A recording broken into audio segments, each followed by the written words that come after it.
तरी भगवंत म्हणतात, एवढी जरी सेवा खांद्यावर बसून जरी केली मुलानं, तरी सुद्धा आई वडिलांच्या कोटी कोटी उपकारातून जरा सुद्धा. स्वागत आहे आपल्या सर्वांचं. हे बुद्धा टीचिंग चॅनल आहे. यावर बुद्ध आणि त्यांच्या संपूर्ण शिकवणीवर आणि शिक्षेवरती धम्मचर्चा होते. आपण सर्वजण बुद्धा टीचिंग चॅनलचा लाभ घ्यावा.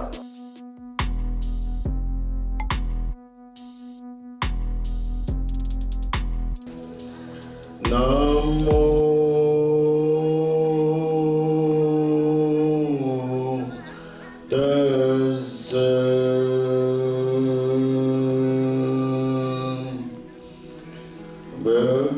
भगवतो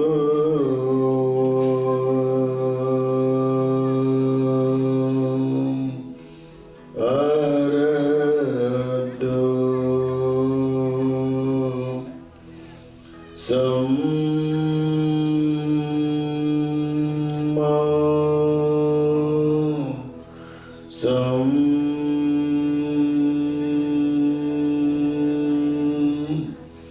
बुद्धेस्य.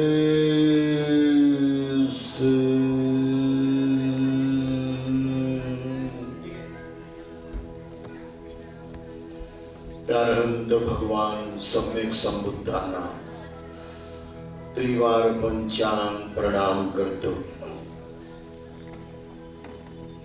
भगवंताचा शुद्ध धम्म या जन्मामध्ये थोडा वेळ जरी आपण पालन केला तर लगेच फळ मिळतो.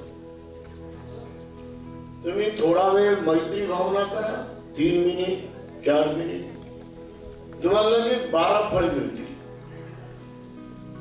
तो आनापान करा, तुम्ही श्वासोश्वासावर लक्ष ठेवा एकाग्र मनानं. निर्मळ मनाची एकाग्रता साधा. 3 मिनिट 5 मिनिटात तुम्हाला 28 फळं मिळतील. गॅरंटी आहे, जे मला मिळालेली आहे. निर्मळ मनाची म्हणजे निर्विकार मनाची एकाग्रता 28 फळ देते. विपස්සना करा, 20 मिनिट 25 मिनिट 30 मिनिट सकाळी करा, संध्याकाळी करा. 8 दिवसाचा तुम्ही रिझल्ट पहा. तुम्हाला 3 विद्या प्राप्त होतील. त्याची पहिली विद्या आहे की तुम्ही हे सारं जग अनित्य असल्यामुळं कोणत्याही सुखाच्या मागे सातत्यानं पळणार नाही. जे उत्पन्न होते ते नाश पावते. जे नाश पावते ते मला कायमचं सुख काय देणार आहे, शाश्वत काय सुख देणार आहे, चिरंतन काय देणार आहे मला. आणि ते विद्या ज्ञान तुम्हाला प्राप्त होईल. अनात्म विद्या ज्ञान तुम्हाला प्राप्त होईल. म्हणजे कोणत्याही मीच्या भ्रमामध्ये आणि माझ्याच्या भ्रमामध्ये तुम्ही त्या ठिकाणी चिपकून राहणार नाही, चिटकून राहणार नाही. त्याच्यात अटॅचमेंट तुमचं राहणार नाही. मी आणि माझ्याच्या पलीकडे जाऊन तुम्ही जगण्याची कला शिकाल. म्हणजे या शहरात आत्मा नावाचा कोणी नाही. कोणी काही बोलो, परंतु बुद्धानं सांगलं आत्मा नाही. मेडिकलनं सांगलं आत्मा नाही. मानववंशी शास्त्रानं सांगितलं आत्मा नाही. तत्वज्ञानानं सांगितलं आत्मा बिलकुलच नाही. म्हणून तुमचं मन हे मी मुळे, मी माझं हे जे तुमच्या मनामध्ये गुत्ता आहे किंवा तुमच्या मनामध्ये बंधन आहे, सतत तुम्हाला परेशान करते. मी माझं या मी आणि माझ्याच्या अवस्थेतून मुक्त होणं किंवा बाहेर जाणं म्हणजे खरा धम्म आपण अनुभवला, अनुभूतीला आला, साक्षात्कार झाला. मानव जन्मात येऊन जर तुम्ही दोनच गोष्टी जाणल्या नाही, मी आणि माझ्याच्या पलीकडे जाऊन आपण जगणं किंवा जगण्याचं पूर्णपणे आपण मनामध्ये ठरवणं की मी हे भ्रांती आहे आणि माझं पण हे भ्रांती आहे, तात्पुरतं म्हणावं लागतं की हे माझं, हे माझं, ते माझं, ते माझं. हे संबंध जोडण्यासाठी, आपले नाते जोडण्यासाठी, समाज जोडण्यासाठी, सर्व प्रकारचं संघटन जोडण्यासाठी म्हणावं लागतं. परंतु खऱ्या वस्तुनिष्ठ ज्ञानामध्ये, खऱ्या यथार्थ ज्ञानामध्ये माझ्या नावाचं काहीही शिल्लक नाही. त्यामुळं अशा प्रकारे विपස්සना तुम्हाला ताबडतोब या दोन विद्या प्राप्त होतील. अनित्य विद्या ज्ञान, अनात्म विद्या ज्ञान आणि दुःखमुक्ती विद्या ज्ञान. प्रत्येक जण दुःखी आहे, प्रत्येकाला दुःख छळत आहे, त्रास देत आहे, त्याच्या मनात सलत आहे. आणि दुःख असल्यामुळे लोक अशांत आहेत, बेचैन आहेत, झोपा येत नाही त्याला. काय लोक रात्रभर झोपत नाहीत, काय लोक परेशान आहेत. दुःख असल्यामुळं त्यांच्या मनात सतत आणि सतत अशांती आहे. मन व्याकुळ आहे, मन स्थितप्रज्ञ नाही, समतोल नाही, समाहित नाही, मन स्थिर नाही. आणि म्हणून आजही मनुष्य इथे जास्त वेळ बसत नाही. 2 घंटा, 3 घंटे, 4 घंटे सतत बसत नाही. पिक्चरच्या टाकीज मध्ये तो 3 घंटे सतत बसतो का? कारण त्याच्या चित्ताला उद्दीपित करणारे विषय, भडकवणारे विषय, त्याला पेटवणारे विषय, त्याचे विषय वाचनेला, त्याच्या रागाग्नीला, त्याच्या क्रोधाग्नीला, त्याच्या मोहाग्नीला, त्याच्या लोभाग्नीला, त्याच्या वासनाग्नीला पेटवणारे विषय अनंत पडद्यावर दिसतात. म्हणून तो माणूस 3 तास पर्यंत एकसारखा बसून राहतो. त्याला वाटते काहीतरी मला चांगलं मिळत आहे, परंतु तो पेटत आहे त्याला कळत नाही. तो आतमधून पेटत आहे, तो आतमधून एकसारखा जळत आहे हे त्याला कळत नाही. त्यामुळं त्यातलं हे अध्यात्म, अंतर्ज्ञान हे त्याच्या अंगी नाही, म्हणजे प्रज्ञा नाही. म्हणून तो माणूस एकसारखा जागच्या जाग्यावर 3 तास राहतो. परंतु प्रवचनामध्ये माणूस सतत राहत नाही, कारण तो ताबडतोब उठून निघून जातो. तो विपස්සनेमुळे या संसारातून दुःख सागर पार करून जाण्याची विद्या, सर्वात मोठी विद्या, सर्वात मोठं ज्ञान, सर्वात मोठी ज्ञानप्राप्ती प्रज्ञा आपल्या बाजूनं आपल्यामध्ये जागत राहते. असा धम्म तो या जन्मात सर्वांग विकासाला मदत देतो. असा धम्म जो निर्भय बनवतो. असा धम्म जो कुणाच्या पुढे झुकायला कधीच सांगत नाही. बुद्धाशिवाय, धम्माशिवाय, संघाशिवाय आणि महापुरुषाशिवाय ज्योतिबा फुले, शाहू, बाबासाहेब आणि सर्व महापुरुष जे ज्यांनी जागवलं समाजाला, समतेसाठी जागवलं, न्यायासाठी जागवलं, शिक्षणासाठी जागवलं, हक्कासाठी जागवलं, इज्जतीसाठी जागवलं, सर्वांग गुणवत्तेसाठी जागवलं. असे सर्व थोर महापुरुष, महान असे समाज सुधारक. असा धम्म जो या जन्मामध्ये मानव जन्म आपला मोठा करतो. धम्माचा आचरणच आपल्याला मोठा करते. जगात कोणी आपल्याला मोठं करत नाही. धम्माचं आचरणच आपल्याला सर्वात श्रेष्ठ बनवते. आणि म्हणून बाबासाहेब आंबेडकरांनी धम्म घेण्यासाठी सर्वाला दीक्षा भूमीवर बोलवलं होतं. आता तर तुम्हाला कुठे धम्म घेता येईल. जिथे म्हणलं तुम्हाला धम्म तिथे मिळेल. असा परिपूर्ण ज्ञानानं भरलेला, परिपूर्ण सत्यानं भरलेला, परिपूर्ण शांतीनं भरलेला, परिपूर्ण पावित्र्यानं भरलेला, परिपूर्ण सर्व विद्येमध्ये निष्णात असणारा महान पवित्र पावन बुद्धाचा शुद्ध धम्म, त्या धम्माला त्रिवार अभिवादन करतो.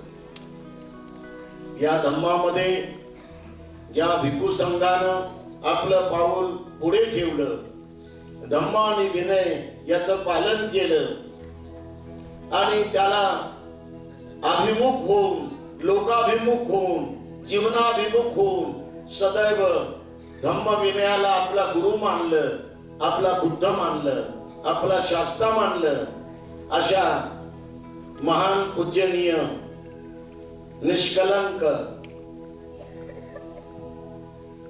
निष्पाप अरहंत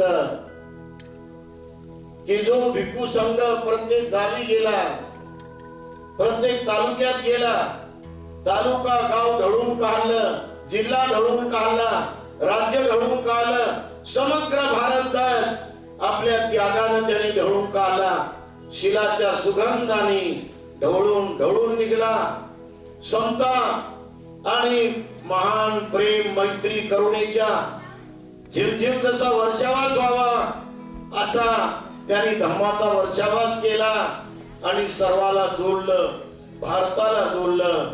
बुद्धाच्या अनंत भिक्खूंनी सारा भारत पवित्र केला. बुद्ध आणि भिक्खूंनी अशा महान परिपूर्ण पवित्र पावन ज्ञानी व निष्पाप भिक्खू संघाला त्रिवार पंचांग प्रणाम करतो. आज आपण साहित्यरत्न अण्णाभाऊ साठे यांच्या नावानं असलेल्या सभागृहामध्ये आपण बसून 2 वाजेपासून आतापर्यंत हे धम्माचे संस्कार ग्रहण करू लागलात, बुद्धाचे बाबासाहेबांचे संस्कार करू लागलात आणि त्या संस्काराला ग्रहण करून ते संस्कार आपल्या मनावरती आणून आपल्या स्वतःला तुम्ही दिशामध्ये घेऊ लागलात, मार्गामध्ये घेऊ लागलात, मार्गामध्ये क्रमण करायला घेऊ लागलात, मार्गामध्ये आपला इतिहास बनवायला तुम्ही घेऊ लागलात. या मार्गामध्ये आपल्यापासून सर्वीकडे इतिहास पसरवण्यासाठी, त्याचा प्रचार आणि प्रसार करण्यासाठी आपण हे ग्रहण करू लागलात, घेऊ लागलात. ही फार महत्वाची बाब आहे. आणि अशी सोय, हे ऐकण्याची, धम्मसंस्कार ग्रहण करण्याची सोय आमचे भंतेजी उपाली बोधी यांनी ही सोय करून दिली.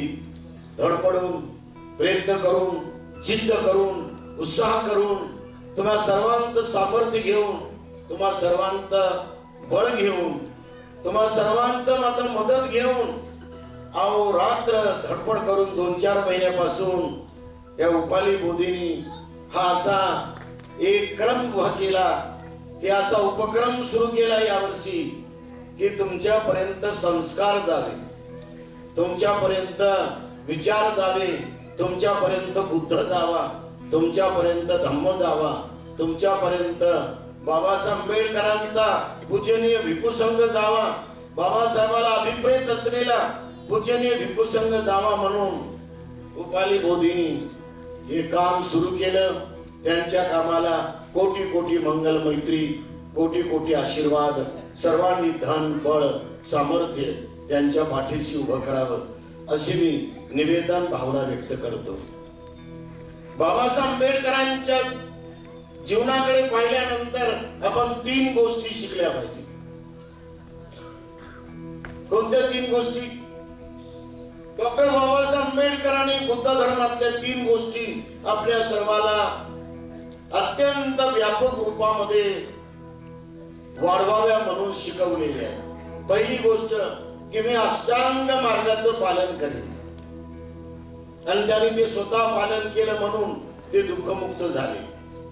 4 लेकराचं दुःख, रमाबाईचं दुःख, म्हणजे 5 प्रियजनांचं दुःख, त्यांना जे काही जाळ जसा चटके देतो असं दुःख त्यांना चटके देत होतं, ते त्याच्यावर त्यांनी मात केली आणि आपल्या जीवाला जे गुलामगिरीचे चटके लागत होते, अस्पृश्यते चटके लागत होते, आपल्या संपूर्ण समाजाला आणि बाकी समाजाला जे अनेक प्रकारचे चटके लागत होते, वंचित जगण्याचे, सामाजिक प्रतिष्ठेपासून वंचित, आर्थिक विकासापासून वंचित, बौद्धिक विकासापासून वंचित, सर्वांग विकासापासून वंचित होऊन जे आपल्याला चटके लागत होते, ते आपले चटके दूर करण्यासाठी, ते आपली सारी मात हाल अपेक्षा दूर करण्यासाठी बाबासाहेब आंबेडकरांनी अहो रात्र हा संघर्षाचा लढा आपल्यापर्यंत पोहोचवला. या अष्टांग मार्गामुळं पालन केलं. आज तुम्ही सर्वजण सम्मा दिठ्ठी, सम्यक दृष्टी, सम्मा संकल्पो, सम्यक संकल्प, सम्मा वाचा, सम्यक वाचा, सम्मा कम्मंतो, सम्मा कर्म, सम्मा आजीवो, सम्यक आजीविका, सम्मा व्यायामो, सम्यक व्यायाम, सम्मा सती, सम्यक स्मृती जागृती आणि सम्मा समाधी, सम्यक समाधी याचं पालन तुम्ही नीट करा, समजून करा. तुमच्या आयुष्यात दुःख राहणार नाही. ही गॅरंटी आहे बुद्धाची, बुद्ध धर्माची गॅरंटी आहे. भगवान बुद्धाजवळ रडत रडत स्त्रिया येत होत्या. त्यातली पहिली स्त्री आली, बाळ मेला म्हणून. आपण पाहतो की भगवान बुद्धांनी तिला जाग्यावर शांत केलं. ती किस्सा गौतमी. एक स्त्री नाही, एक घरातली स्त्री नाही, एका गावातली स्त्री नाही, एका राज्याची स्त्री नाही, समग्र भारतातल्या स्त्रिया जेव्हा जेव्हा बुद्धाकडे आल्या दुःखी होऊन, सासू जाळते म्हणून, नवरा त्रास देतो म्हणून, नणंद छळू लागली म्हणून, आणि घरामधला त्रास नवऱ्याचा त्रास आहे म्हणून, संसाराचा त्रास आहे म्हणून, लेकरं होत नाही म्हणून, धन कमी आहे म्हणून, सुख शांती खाण्यापुरतं काय मिळत नाही म्हणून, कोणत्या ना कोणत्या कारणास्तव स्त्री दुःखी मनानं बुद्धाजवळ येत होती रडत. बुद्धानं कोटी कोटी स्त्रियांना दुःखमुक्त केलं. बुद्ध दुःखमुक्तीसाठीच आहे. बुद्ध याचा अर्थच आहे की सर्वांना दुःखमुक्त करून संसार दुःख सागर पार करून येऊन सोडणार.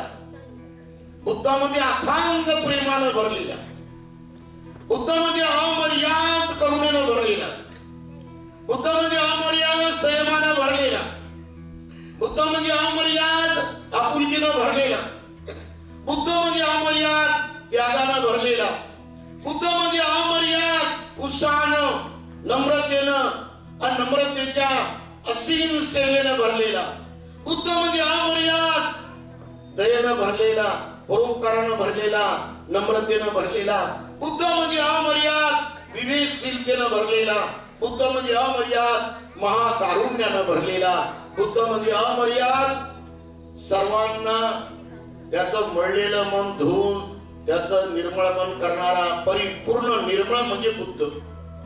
सामान्य बुद्ध, सम्यक संबुद्ध आणि बुद्ध हे आपण सर्वजण लक्षात घेऊन सामान्य बुद्ध बनण्याची भूमिका ठेवा. एकदा बुद्धाच्या विहाराच्या बाजूला एक गाव होतं.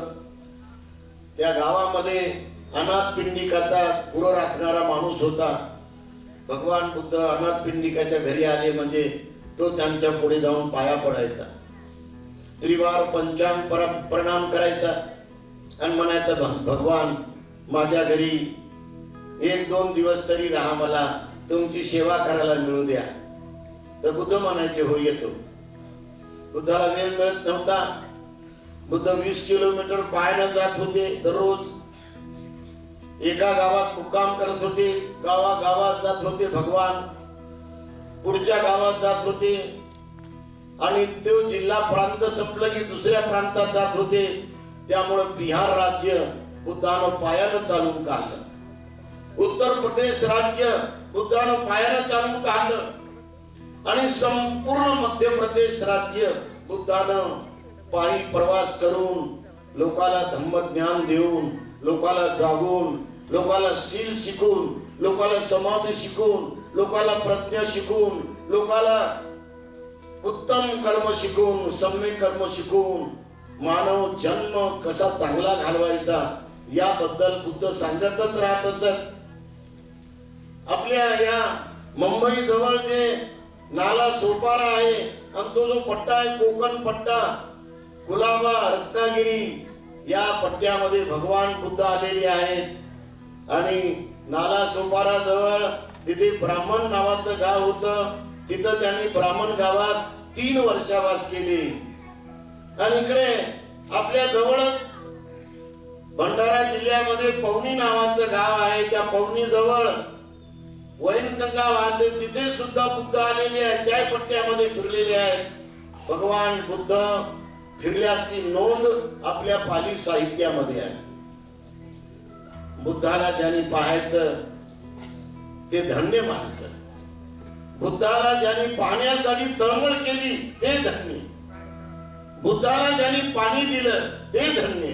बुद्धाला ज्यांनी नाश्ता दिला ते धन्य.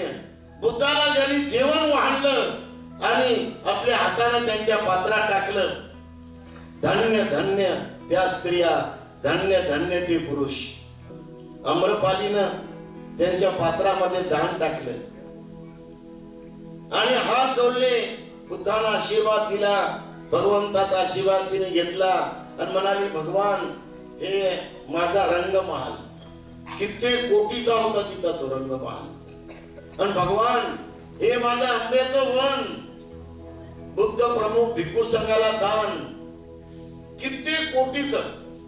आणि एक खालचा फ्राक तिचा म्हणजे लहंगा आणि एक शर्टवरच म्हणजे झंपर तिचं ब्लाउज, हे दोन कपडे घेऊन ती तिथून निघून गेली. बघा एवढा वैराग्य तिच्या मनात आलं बुद्धाला पाहून.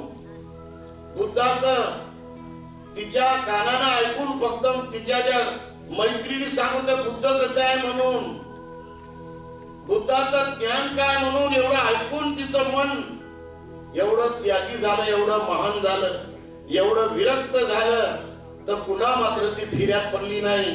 मोह, इच्छा, वासना, राग, क्रोध, मोह, इच्छा, वासना, अज्ञानातून मोह, अज्ञानातून लोभ, अज्ञानातून राग, क्रोध, इच्छा, वासना, अज्ञान तिने दूर केलं. बुद्धाच्या समोर जाऊन फक्त आशीर्वाद घेतला आणि घर सोडलं, रंगमहाल सोडला, आंब्याचं वन पण सोडलं आणि आपल्या पुत्र तो भिक्खू झाला होता विमल कौंडण्य, त्यांच्याकडून तिने प्रवज्ञा घेतली, विरक्तीचं आचरण, विरक्त राहणं. आणि तिने इतिहास बनवला, नवा इतिहास. नाचण्याचा इतिहास नाही तिचा, गाणं म्हणण्याचा इतिहास नाही, तिने अभिनय केले त्याचा इतिहास नाही, तिने जे काय केलं त्याचा इतिहास. तिचा इतिहास आहे अरहंत आम्रपाली. आणि तिच्या मैत्रिणी अरहंत होणं हे कोणाला मिळत नाही. ज्याला जीवन मुक्त व्हायचं तिने नेहमी नवीन पाऊल उचललं पाहिजे. आपला नवा इतिहास काय बनवू लागलो आपण, आपला नवा इतिहास काय करू लागलो. आपल्या पुण्यामध्ये कमीत कमी 10,000 महिला आहेत का हस्तशील पालन करणाऱ्या. आणि म्हणून नवा इतिहास बनवायचा तर प्रत्येक नगरामध्ये 20 महिला, 40 महिला, 50 महिला अष्टशील उपवास धारण करणाऱ्या त्यांचा संघ पाहिजे. आणि अशा पद्धतीने 10 वर्ष तुम्ही अष्टशील पालन करणाऱ्या उपासिका आहात, असं आपण सर्वजण आपल्या संघटनेमार्फत बराबर अगदी आयडेंटिटी ठेवून नव्या इतिहासाला आपल्या विहारापासून सुरुवात करा. प्रत्येक पौर्णिमा अष्टशील ग्रहण करणं, त्याचं अत्यंत मन लावून पालन करणं 24 तास. त्यानंतर पौर्णिमा सोबत अमावस्या, अमावस्ये सोबत अष्टमी, अष्टमी सोबत 2 अष्टम्या, या 4 दिवशी 24 तास आपण एक टाइम जेवायचं 12 वाजता. 24 तास आपण हे कोणतंही मनोरंजन करायचं नाही. आपण एकच टाइम जेवून सारा वेळ धम्माचं वाचन, सारा वेळ धम्माचं ध्यान, सारा वेळ धम्माचं आचरण, सारा वेळ 24 तास शुद्ध ब्रह्मचर्य. पती पत्नी असली तर भावा बहिणीसारखं वागायचं आणि याप्रमाणे नातं पवित्र ठेवून अष्टशिलेला पालन करायचं. साज शृंगार त्या दिवशी कोणताही आपण हे नटून थटून आपल्या स्वतःला सजवायचं नाही किंवा ब्युटी पार्लरमध्ये जायचं नाही. काय काय बाया ब्युटी पार्लर जाताना इकडले केस कापतात, इकडले केस कापतात आणि असं भारत बारीक पूर्णपणे धार बनवतात तलवारीसारखी, आणि त्या बाईला मग ती बाई म्हणते ती 300 रुपये दे ग, आणि त्या 300 रुपयानं खिसा खाली होतो विनाकारण. इकडले केस कापून इकडले केस कापून मधातले केस ठेवती बाई, तेव्हा काय फायदा. आणि म्हणून आपण सर्वजण संयमानं वागाव. संयम म्हणजे बुद्ध, सहनशीलता म्हणजे बुद्ध, अनुकंपा म्हणजे बुद्ध, प्रेम म्हणजे बुद्ध, सर्वांना सांभाळणं म्हणजे बुद्ध, सर्वांना धैर्य देणं म्हणजे बुद्ध, सर्वांना हिंमत देणं म्हणजे बुद्ध, सर्वांना जागवणं म्हणजे बुद्ध, सर्वांना समान लेखन म्हणजे बुद्ध. असा बुद्ध आपण खरं बनावं. आपण बुद्ध म्हणून, सामान्य बुद्ध म्हणून जीवन जगावं. कारण भारतामध्ये पूर्ण बुद्ध होता, सारा भारत बुद्धाचा होता 13व्या शतकापर्यंत. परंतु या देशात बुरोदत्त नावाचा शेवटचा राजा 13व्या शतकाच्या उत्तराखंडामध्ये तो राज्य करीत असताना त्या राजाला सरसेनापती भेटला. तो पुष्पमित्र सिंग हा ब्राह्मण होता, आणि यांनी आपली स्वतःची बहीण राजाला पत्नी म्हणून दिली, राणी म्हणून दिली. असं नातं जोडून त्यांच्या घराण्यामध्ये घुसला आणि त्यांची सारी हकीकत त्यांनी ओळखली, पाहिली. कसा कारभार चालला त्यांनी पाहिला, आणि छल कपट करून बुरोदत्त राजाला, बौद्ध राजाला त्यांनी मारून टाकलं.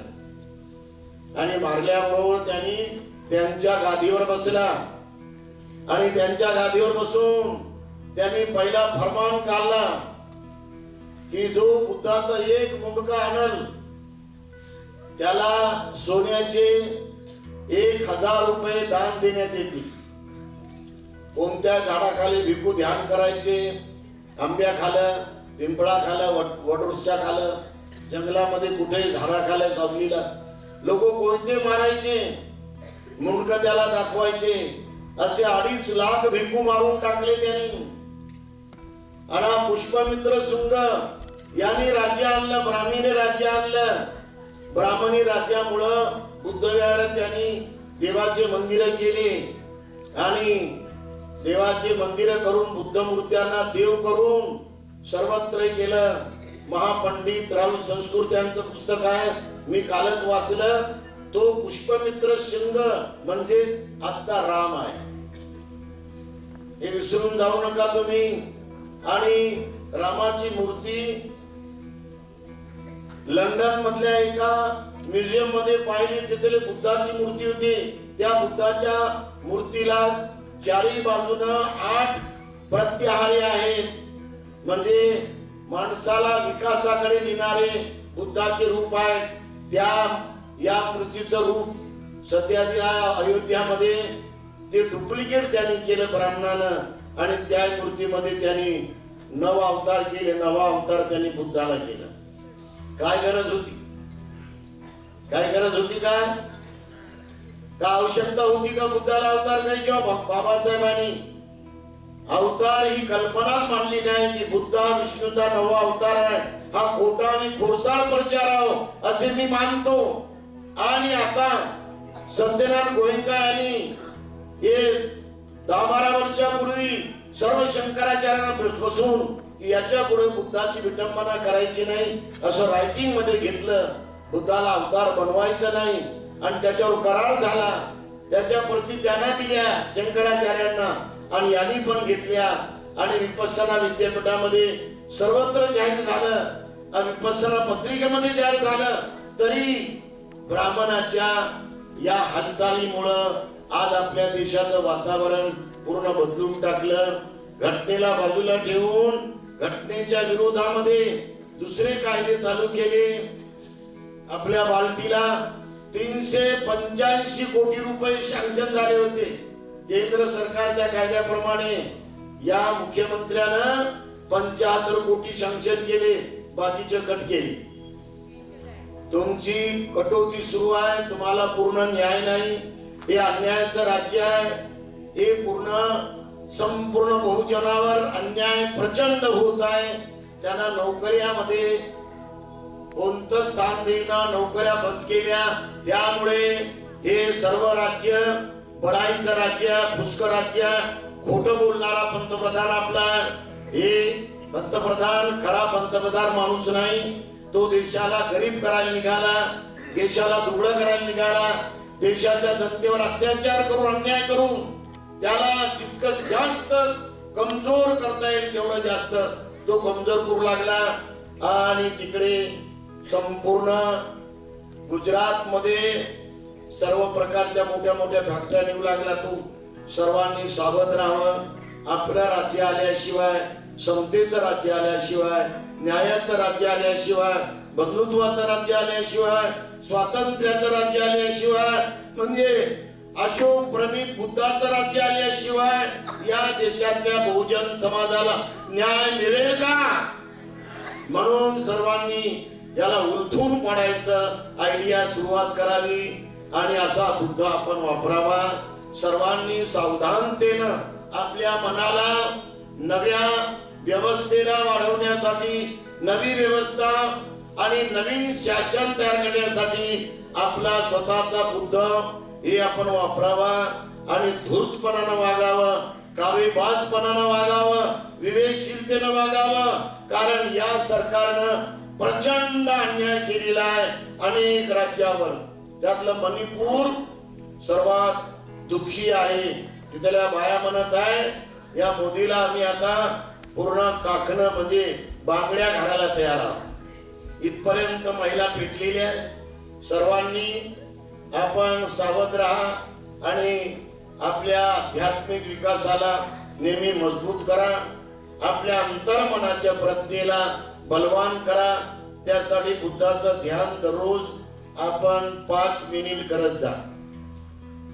आमचा भगवान अरहंत, आमचा भगवान सम्यक संबुद्ध, आमचा भगवान हे विद्या आणि आचरणाने संपन्न, आमचा भगवान सुगतीला गेलेला, आमचा भगवान लोकांना ओळखणारा, आमचा भगवान सर्वश्रेष्ठ, आमचा भगवान सर्वांचा सोबती, आमचा भगवान देव मनुष्यांचा गुरु शास्ता.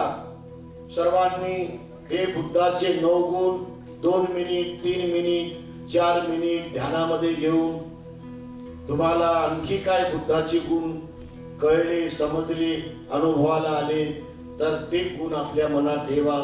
बुद्ध प्रज्ञावान होते, बुद्ध करुणावान होते, बुद्ध निष्पाप होते, बुद्ध निष्कलंक होते, बुद्ध परिपूर्ण विकार मुक्त होते. या गुणावर आपण ध्यान करा. आपल्याला 10 फायदे होतील, ही गॅरंटी आहे. मी जेव्हा 8व्या वर्गामध्ये होतो तेव्हा मी बुद्धाचं ध्यान करत होतो, तर मला त्या जागेवर कोणतंही भय नव्हतं. माझं भय कायमच गेलं होतं आणि मी रात्री 2ला 2:30ला मशानाकडे जात होतो. मी मशानाचं पण मला भयभीत किंवा भय वाटत नव्हतं. असं बुद्धाचं ध्यान केल्यामुळं माणसाचं मन निर्भय बनतं, पहिला फायदा आहे. बुद्धाचं ध्यान केल्यामुळं मन पवित्र होतं, हे दुसरा फायदा आहे. बुद्धाचं ध्यान केल्यामुळं मन एकाग्र होतं, तर विसरत नाही. जे वाचलेलं आहे जशा तसं आपल्या मेंदूमध्ये, आपल्या बुद्धीमध्ये बसते. स्मृती कमालीची वाढते. बुद्धाचं ध्यान केल्यामुळं कमालीचा उत्साह वाढतो. बुद्धाचं ध्यान केल्यामुळे कमालीचा उद्योगशीलता आणि उद्योग भाव वाढतो. आणि बुद्धाचं ध्यान केल्यामुळं जागृती वाढते आणि त्यामुळं पटपट काम होतात. सर्वांनी दररोज बुद्धाचं ध्यान आंघोळ झाल्याबरोबर टीव्ही बंद करून, रेडिओ बंद करून, डोळे मिटून असे दोन्ही हात मांडी घालून ठेवून बुद्धाच्या गुणावर 3 मिनिट, 4 मिनिट, 5 मिनिट ध्यान करावं. आणि बाबासाहेब नेहमी बुद्धाचं ध्यान करायचे. इति पिसो भगवा अरहं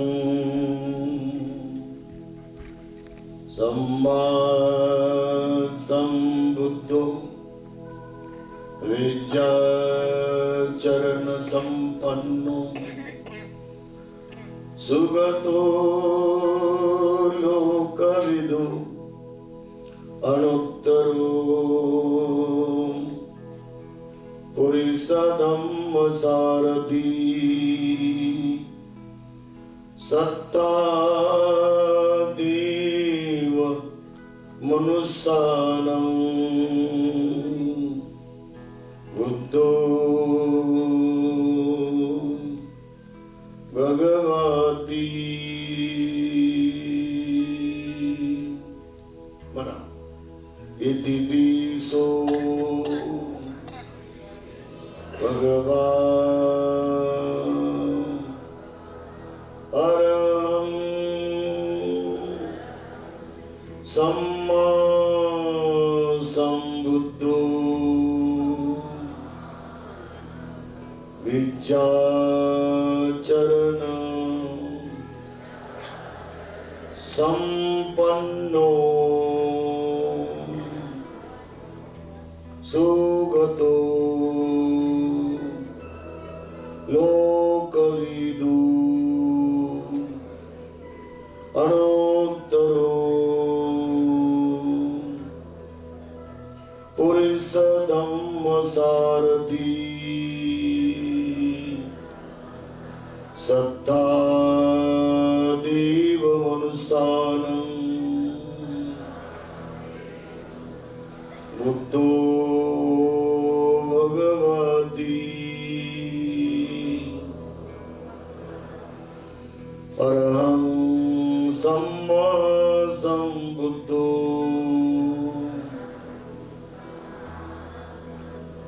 विद्याचरण संपन्नो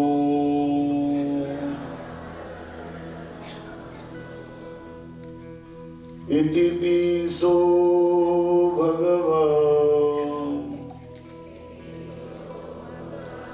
अरहं सम्मा सम्बुद्धो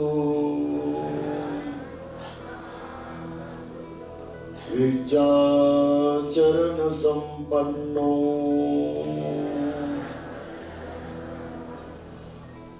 अरहं सम्मा सम्बुद्धो भगवा बुद्धं भगवंतं असं आपण नेहमी बुद्धाचं ध्यान करत राहावं. बुद्धाच्या गुणामध्ये प्रत्येक ज्येष्ठ उपासिका ज्येष्ठ उपासक, श्रावक उपासिका श्रावक उपासक, पंचशील पालन करणारी उपासिका पंचशील पालन करणारे उपासक, अष्टशील पौर्णिमा पालन करणारी उपासिका अष्टशील पौर्णिमा पालन करणारा उपासक सर्वांनी 2 मिनिट 3 मिनिट बुद्धाचं ध्यान सकाळी संध्याकाळी करा. नंबर 2, आपली आई आपल्याला सोडून गेली असेल, आपले वडील आपल्याला सोडून गेले असतील, की आपले जे प्रियजन आहेत आपल्याला सोडून गेले असतील, त्यांना आपण नेहमी मैत्री भावना करावी की आपण निघून गेल्यानंतर आम्ही सुखामध्ये आहो, आपल्याला सुगती मिळो अशी आम्ही मंगल मैत्री करतो. आईच्या दुधाचं कर्ज आणि वडिलांच्या उपकाराचं ओझ कशाने चुकत करतायत.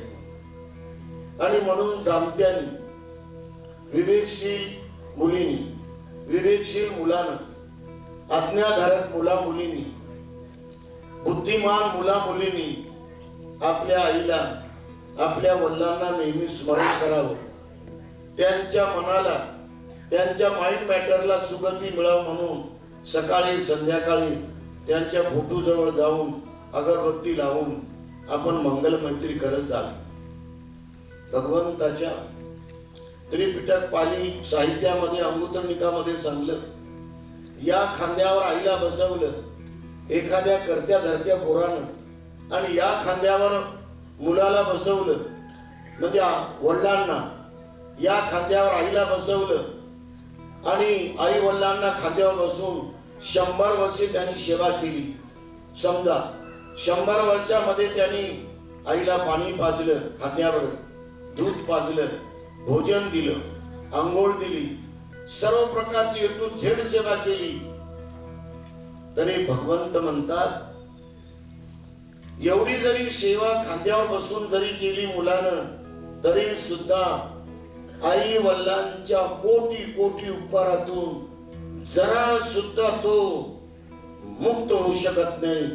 एवढे कोटी कोटी उपकार मुलावर मुलीवर असतात. आणि म्हणून आपण सर्वजण जीवनामध्ये आईला वडिलांना विसरू नका. आई वडिलांना कधी कदापि निग्लेक्ट करू नका. आईवर वडिलावर प्रेम करा. आई वडिलावर ममता करा. आई होती म्हणूनच आपण एवढे मोठे झालो.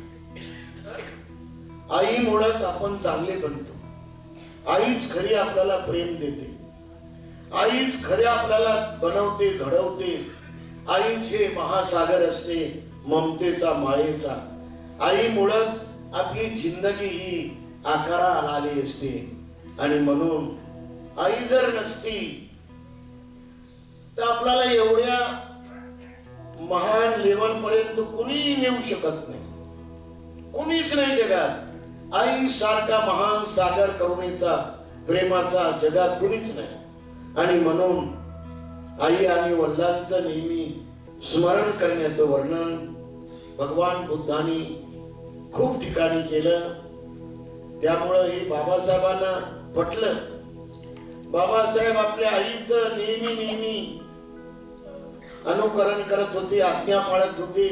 एकही आज्ञा बाबासाहेबांनी आईची मोडली नाही, वडिलांची मोडली नाही. प्रत्येक शब्दाना शब्द तोलला, प्रत्येक शब्दाना शब्द उचलून धरला, त्याचं तंतोतंत आचरण केलं. म्हणून बाबासाहेबाला आईचा आशीर्वाद मिळाला.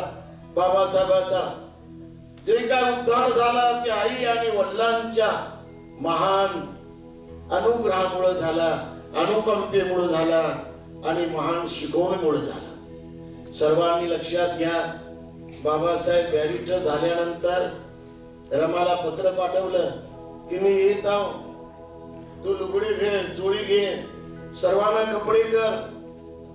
परंतु रमाबाईने कुणाला कपडे केले नाही, स्वतः काही कपडे केले नाही. परंतु बाकीचे घरातले लेकर त्या लक्ष्मीबाईला कपडे केले आणि नातेवाईकाला कपडे केले. परंतु आपल्या स्वतःसाठी जुनं लुगडं तिने ठेवलं धुवून धावून. आणि सारा समाज आपला तिथे गेला. इंडिया गेट जवळ हलग्याच्या हलग्या, बँडच्या बँड वाजले, लाखो गुलाबाच्या पाकळ्या बाबावर टाकल्या. बाबासाहेब चालत चालत पुढे आले. बाबासाहेबाच्या गळ्यात एक एक हार पडू लागला, पुकार होऊ लागला, हार पडू लागला, पुकार होऊ लागला. शेवटी रमाबाईनं हार टाकला. बघा, रमाबाईनं हार टाकल्यानंतर त्यांनी आपले दोन्ही हात बाबासाहेबाच्या पायावर ठेवले आणि डोळ्यातून सारे अश्रू बाबासाहेबाच्या पायावर पडले.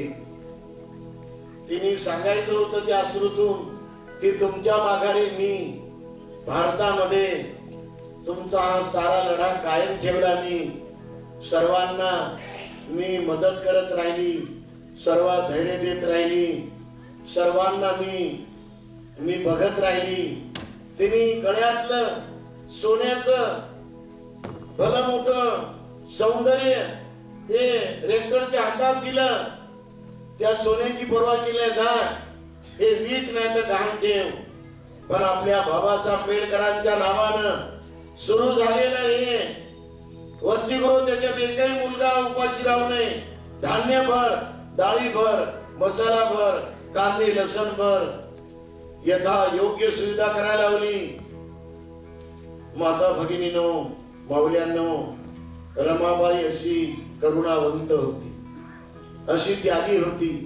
तिला सोन्याचा मोह नव्हता, सोन्याचा लोभ नव्हता, सोन्याची आसक्ती इच्छा नव्हती. त्यांनी गोरगरिबासाठी सारं सोनं काढून दिलं.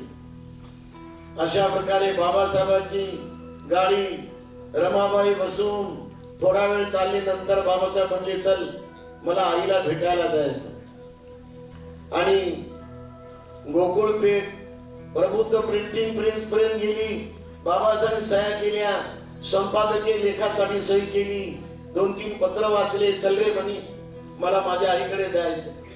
आणि बाबासाहेब गाडीत बसले आणि त्यांची गाडी आईकडे गेली साताऱ्याला. आणि गाडी 100 फुटावर ठेवली. बाबासाहेबांनी बूट काढला, 100 फुटावर ठेवला. हात जोडत बाबासाहेब आईचं स्मरण करत करत आई जवळ गेले. आईच्या जवळ जाऊन बाबासाहेब मोठ्यानं म्हणत होते, आई तुझं लेकरू आलं. आई तू म्हणत होती मोठा हो. आई बॅरिस्टर होऊन आलो. आई बॅरिस्टर होऊन आलो. आई तुला बोलायला आलो. आई बॅरिस्टर म्हणून. आई मला बोल. आई तुझा भिवा आला. आई तुझा भिवा आला. आई मला बोल. एवढा मोठा हिमालयासारखा महापुरुष ढसा रडला बघा. 2 लोकांनी पकडलं, शेवटी खाली बसवलं. आईच्या समाधीजवळ बाबासाहेबांनी 1.5 घंटा ध्यान केलं. अशा प्रकारे आईचं प्रेम बाबासाहेबांच्या मनात अथांग होतं. म्हणून सर्वांना सांगतो, आईवर ओतपोत प्रेम करा. आईवर ओतपोत माया करा. आईला ओतपोत संपूर्ण सुविधा करत राहा आणि सांभाळा. जेवढं जमलं तेवढं सांभाळा. स्पेशल आपल्या घरात आईसाठी स्पेशल एक खोली ठेवा. वेळेच्या वेळेवर अंथरूण, वेळेच्या वेळेवर पाणी, वेळेच्या वेळेवर आहार, वेळेच्या वेळेवर औषध, वेळेच्या वेळेवर लुगडं चोळी, सार सुविधा करण्याचा प्रयत्न करा. आईची सेवा करणं मंगल आहे. वडिलांची सेवा करणं मंगल आहे. आई वडिलांची जोपासना करणं, सुविधा करणं आणि आई वडिलांचा सांभाळ करणं हे उत्तम मंगल आहे. सर्वांनी लक्षात घ्यावं. हा धम्म आहे, हा कर्तव्याचा धम्म आहे. धम्म हा शीलवान होण्याचं सांगतो. धम्मा डाग लागू नको म्हणतो. कोणता डाग लागू देऊ नका. 5 शीलाला कोणता डाग लागू देऊ नका. पहिलं शील, दुसरं शील, तिसरं शील, प्रत्येक शील निष्कलंक ठेवा. तो धम्म आपलं रक्षण करतो. इति धमे हवे रक्षती इति धम्मचारी. जो धम्माचं रक्षण करतो, धम्म त्याचं रक्षण करते. सर्वांनी धम्माचं रक्षण शीलाचं पालन करून करा. धम्माचं रक्षण त्यागाचं पालन करून करा. धम्माची वाढ प्रेमानं, मैत्रीनं, तळमळीनं वागून करा. धम्माची वाढ मनाला मन जोडून करा. धम्माची वाढ, धम्माची भरभराट एकतेनं करा, एकीनं करा, तळमळीनं करा. धम्माची वाढ परमपूज्य बाबासाहेब आंबेडकरांसारखं कुणाला विकले जाऊ नका. 1000साठी, 2000साठी, 4000साठी इलेक्शन येऊ लागलं, कांबळेला सांगेल हे 2 कोटी सर्वाला वाटव. वोट बँक माझ्या नावानं कमळावर आली पाहिजे. या बाईला जे वाटून दे, हे कमळे बाई आहे असं म्हणून तुम्हाला विकत घेतील. पैशानं लोक विकत घेतात. जो आपल्याला विकतो तो समाजाला विकतो, तो इज्जत विकतो, तो मुलगी विकतो. पण बाबासाहेबांसारखं वागा. बाबासाहेब कुणाला विकले गेले नाही. बाबासाहेब कुणाच्या पुढे झुकले नाही. असा आपण बाना ठेवा. असा स्वाभिमान जागवा. असं स्वाभिमानानं वागा.